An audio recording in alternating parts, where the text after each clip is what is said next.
इनाम ले लो इनाम। कूलर पंखा फ्रिज इनाम ले लो इनाम। 5,000 नगद इनाम ले लो। ए भाई है यहाँ सुन।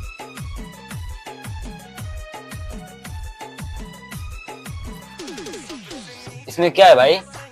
इसमें भाई 500 रुपये का इनाम है। इसमें कूलर पंखा फ्रिज एसी और 5,000 रुपया नगद है। अगर भाई कुछ नहीं निकला तो? भाई अगर कुछ नहीं निकला तो आपको 2,000 रुपया नगद दिया जाएगा। ठीक है भाई दो।